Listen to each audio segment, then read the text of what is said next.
Hi friends, welcome to my channel. I am Somen Chatterjee with you, and today I shall discuss Walt Whitman's poem Animals. In this poem, the poet has celebrated the life of the animals and he has criticized the life of human beings. In the life of the animals, there is no malice, there is no competition, there is no observance of religious rituals, etc. On the other hand, in human lives, there is mad race for gaining something, there is enmity, there is restlessness. And to the poet, the life of the animals is superior to the life of human beings. Now I am reading the poem with you. I think I could turn and live with animals. They are so placid and self contained. I stand and look at them long and long. So, what the poet is telling here is that he wants to be like with the animals. He wants to be just like the animals because he is enchanted by the life of the animals. In the life of the animals, there is no restlessness. They are calm, they are self sufficient, and so, being bewitched by this life, the poet gazes over these animals for a long time. And now the poet is celebrating the qualities of animal life. They do not sweat and whine about their condition. Here, sweat means complain. The animals do not complain and do not lament over their conditions. In whatever condition they are, they accept their condition without any hesitation. But such things do not happen in human life. In human life, what we find that human beings are troubled by their conditions. If they do not match themselves with the conditions, they always complain about this. But such thing does not happen in the case of animal life. They do not lie awake in the dark and weep for their sins.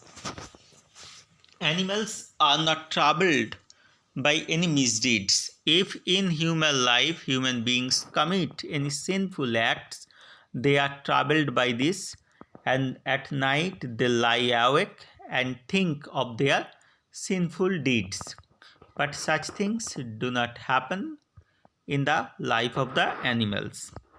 They do not make me sick discussing their duty to God. In life, human beings are troubled by the observation of rituals, but animals are not troubled by this. Not one is dissatisfied, not one is demented with the mania of owning things. There is no iota of dissatisfaction in animal life, and they do not harbor any possibility of gaining something. But such things are common in human life. In human life, there is languor, there is dissatisfaction, there is annoyance, and there is the greed, there is the hope of gaining something in future. And for getting that thing, human beings do not hesitate to adopt even evil means. No one kneels to another, nor to his kind that lived thousands of years ago. In human life, human beings pay respect, pay homage to their older generation people. But such things do not happen in the life of the animals. In the life of the animals, young and old animals are equal to each other. There is no differentiation, no demarcation on the yardstick of age in animal life. Not one is respectable or unhappy over the whole earth. In the life of the animals, there is no animal who thinks of the whole world, and thinking about the whole world becomes unhappy. So they show their relations to me and I accept them. They bring me tokens of myself. They evince them plainly in their possession. So these animals actually, in the view of the poet, retain the tokens of humanity. That means kindness, purity, and other golden qualities of human life. They possess them. I wonder where they get those tokens, and the poet is wondering from where they get those tokens and how they carry those pristine qualities even in this type of world, materialistic world.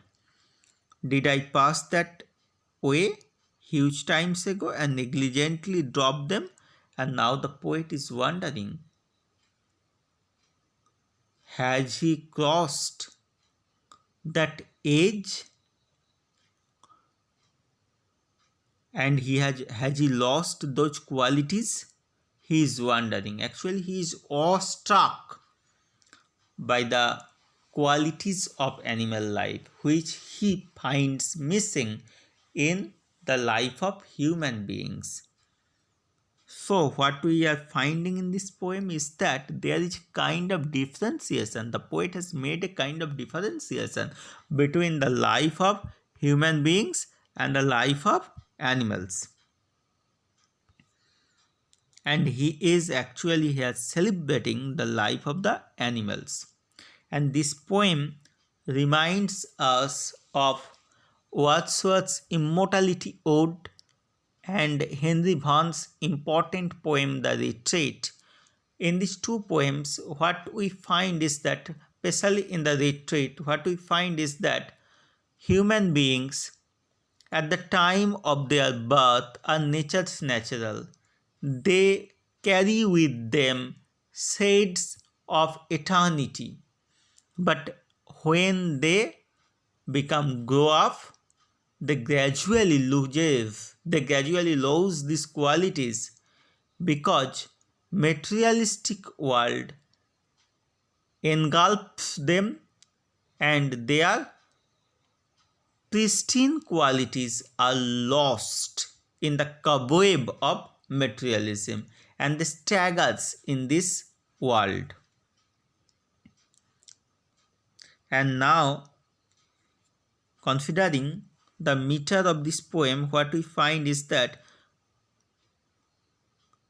Walt Whitman was a master in the use of free verse, because here you will find that there is no there is no rhyme scheme. There is no rhyme scheme. It is written in free verse.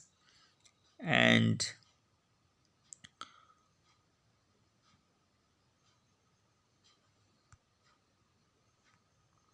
so, as far as technical innovations, different type of literary devices are concerned, rhetorical devices, here we find that there is a case of anaphora, especially in the third, fourth, and fifth line. At the starting, the words they do not are repeated for 3 consecutive lines. This is a case of anaphora. Next comes the next 3 lines, and there we find that the words not one are repeated at the beginning of the next 3 lines. This is also a case of anaphora.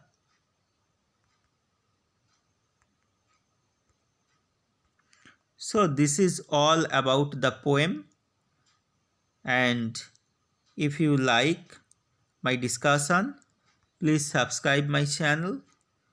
Thanks a lot. Thanks for watching this.